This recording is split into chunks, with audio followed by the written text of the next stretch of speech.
Bonjour à toutes et à tous sur Au Large Biblique, le podcast qui explore la Bible. Depuis notre départ de Jérusalem, nous suivons ces trois marcheurs d'un pas triste et lourd, toujours vers Emmaüs. Leur échange vif, leur air sombre, c'est loin d'être une marche joyeuse. Le récit est plus proche d'une marche funèbre ou plus exactement d'un abandon, et nous avons entendu à ce propos les causes de la déception et les doutes de Cléopas et de son compagnon silencieux. Mais tout va bientôt changer.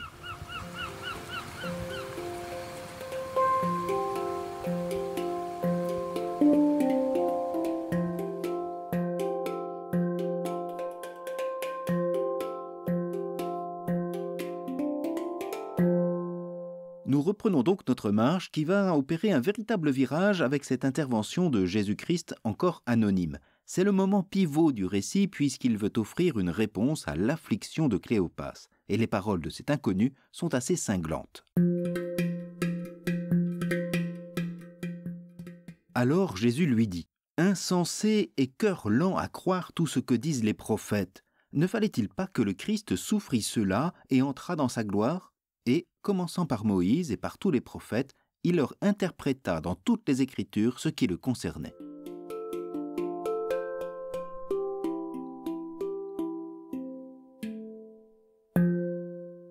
L'intervention de Jésus est narrativement courte, mais elle est déterminante. Luc ne développe nullement les paroles du Christ, et notamment ce qui pourrait nous sembler les plus importantes, ces passages de l'Écriture qui le concerneraient. Il nous fait entendre la voix de Jésus de manière abrupte et concise. On y discerne trois moments. D'abord, un reproche assez vif, insensé et cœur lent à croire. Puis, un argument majeur. Ne fallait-il pas que le Christ souffrit et entrât dans sa gloire ? Et puis, enfin, son argumentation. Il leur interpréta dans toutes les Écritures ce qui le concernait. Mais le discours de Jésus s'arrête là chez Luc. Nous n'en saurons pas plus, mais tout est dit.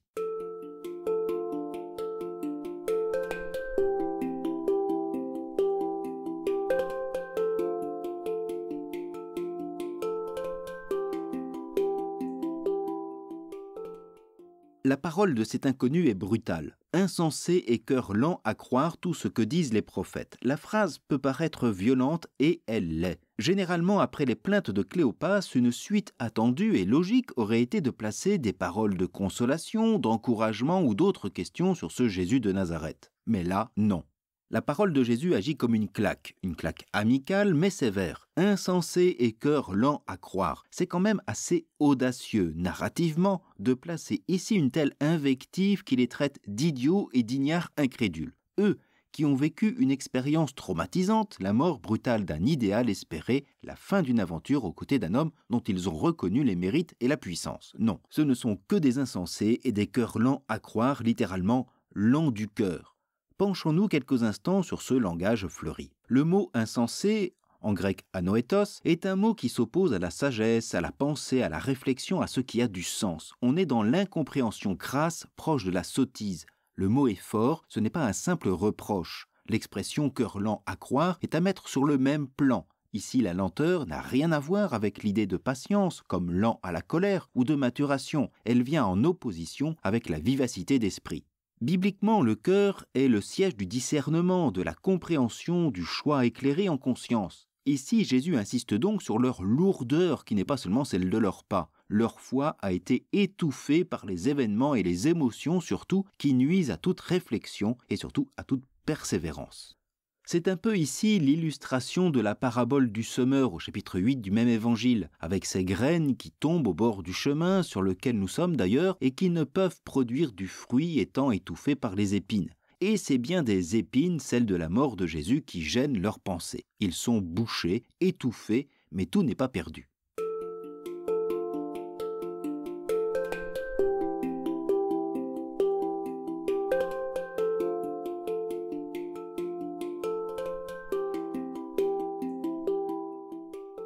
Par ses reproches, Jésus les met face à la vérité.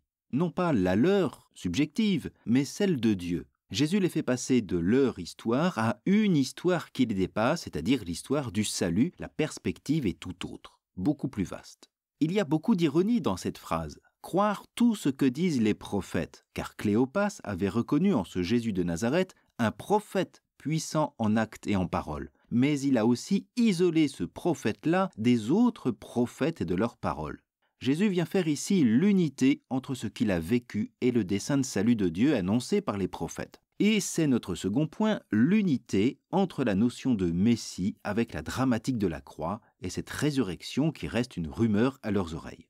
Il y a d'abord cette nouveauté dans la narration. Le mot que Cléopas taisait est maintenant explicitement prononcé. Ce Jésus de Nazareth est bien le Christ, le Messie victorieux attendu. Et cette victoire, elle passe par la croix.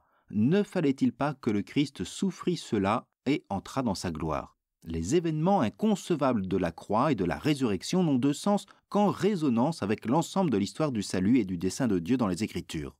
C'est en s'abaissant jusque dans le don de sa vie que le Christ manifeste l'avènement du règne de Dieu. Pour le comprendre, les disciples sont invités à reprendre le chemin. Mais cette fois-ci, il s'agit du chemin de l'Écriture, de la parole de Dieu et de la raison. Et ce témoignage ne concerne pas seulement ce prophète puissant en actes et en paroles qu'ils ont côtoyé, il ne concerne pas seulement non plus la mort sur la croix, ni l'annonce unique de sa résurrection. Il concerne ces trois éléments maintenant unis. Je vous avais montré, ou du moins essayé, que Cléopas distinguait ces trois histoires, le ministère de Jésus d'une part, la croix et le tombeau vide, sans voir le lien qui les unit. Or ce lien, c'est cet inconnu qui le fait. Il n'y a pas incompatibilité entre le Messie de Dieu et la croix, ni entre l'échec apparent de sa mort et la glorification de Dieu.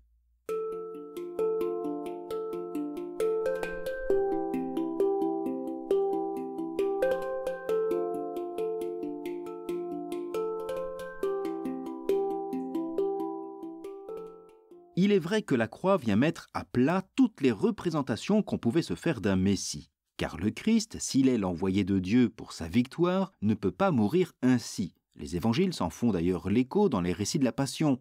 On entend ainsi au pied de la croix, le peuple restait là à regarder, les chefs, eux, ricanaient, ils disaient « Il en a sauvé d'autres qu'il se sauve lui-même s'il est le Messie de Dieu, l'élu ». Mais déjà, chez Luc, lors de l'Annonciation, l'ange à Marie qualifie l'avenir de l'enfant de grand, de fort et de fils du Très-Haut. Le Messie attendu par Israël ne peut subir un tel échec, et la croix est aussi une pierre d'achoppement car elle constitue une malédiction de Dieu. Car si Dieu n'a pas sauvé cet homme de la condamnation à la croix, celui qu'on disait Messie, c'est bien qu'il a pris parti contre lui. Des interprétations juives de l'époque associaient aussi la crucifixion pour péché, dont le blasphème, à cette malédiction de Dieu en se basant sur le livre du Deutéronome au chapitre 21 où il est écrit « Si un homme pour son péché a encouru la peine de mort et que tu l'aies mis à mort et pendu à un bois qui sera associé à la croix, son cadavre ne passera pas la nuit sur le bois, tu dois l'enterrer le jour même car le pendu est une malédiction de Dieu. » Dans ce schéma de pensée, qui ne correspond pas à l'Évangile bien évidemment, on comprend que la résurrection ou la glorification du Christ par Dieu est un non-sens. Dieu peut-il glorifier celui qu'il a ou bien laissé mourir ou bien maudit? Finalement, la parole de Jésus à ces marcheurs d'Emmaüs les oblige à changer radicalement d'opinion et inscrire la croix dans une perspective messianique et salutaire. Le Messie crucifié et glorifié était annoncé dans toute l'Écriture. Inutile de chercher ou de faire la liste des passages qui évoquent cette perspective. Il y en a.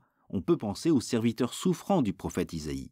Mais Luc ne fait justement aucune allusion à un ou plusieurs textes ici. Bien au contraire. Et commençant par Moïse et par tous les prophètes, il leur interpréta dans toutes les Écritures ce qui le concernait. Moïse n'est plus ici un prophète parmi d'autres. Il est, d'abord, celui à qui l'on attribuait l'écriture de la Torah du Pentateuque, de la Genèse au Deutéronome.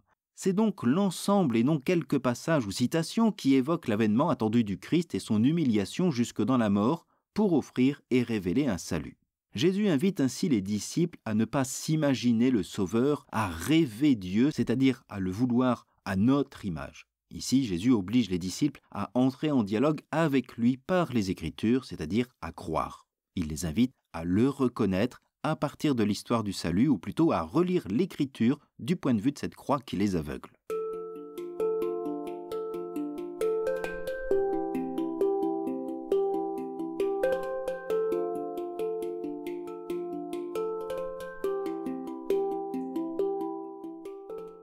Sur ce chemin, et à partir des Écritures, Jésus donne sens à ce qui paraît insensé. Le Messie, la croix et la glorification. Toutes les clés de compréhension étaient déjà données dans l'ensemble de l'Écriture. Ainsi, le Christ puissant en actes et en paroles accomplit la volonté du Père jusque dans la mort. Luc oblige son lecteur à relire son évangile où, jusqu'au dernier moment d'ailleurs, sur la croix avec le bon larron, Jésus demeure la figure du Sauveur. Aujourd'hui, avec moi, tu seras dans le paradis. Jusque sur la croix, Jésus reste Christ et Sauveur. Et de même, dans sa résurrection, il vient relever ses 2 disciples sans espérance. C'est donc l'action du Christ qui se poursuit, lui qui demeure ici l'interprète de toute l'Écriture. Il leur interpréta dans toutes les Écritures ce qui le concernait. L'unité Christ crucifié ressuscité vaut pour le salut de nos disciples dans leur marche vers Emmaüs. Luc insiste pour révéler que ni la vie de Jésus ni sa mort en croix ne furent des parenthèses, mais se déploient encore maintenant dans la présence du ressuscité, et ici d'abord à travers sa parole, lieu premier de la révélation. Mais notre histoire ne se termine pas ici. Luc nous dévoilera un autre aspect de cette présence pascale qui permettra cette reconnaissance attendue. Une reconnaissance qui se fait certes attendre, mais sans doute parce qu'elle doit encore mûrir pour nos disciples. Nous entendrons cela les prochaines fois. Et je voudrais remercier, avant de nous quitter, Marie-France, Marie-Annick pour leur soutien. J'en profite également pour signaler à toutes celles et ceux qui ont soutenu ce podcast que bientôt, je leur donnerai de mes nouvelles, chose que je n'ai pu faire en raison du confinement. Donc, surveillez bien votre boîte aux lettres après ce 11 mai. Et merci aussi à vous tous qui écoutez ce podcast. Vous êtes de plus en plus nombreux. Je sais que vous savez le partager autour de vous. Merci encore et à très bientôt pour notre prochain épisode.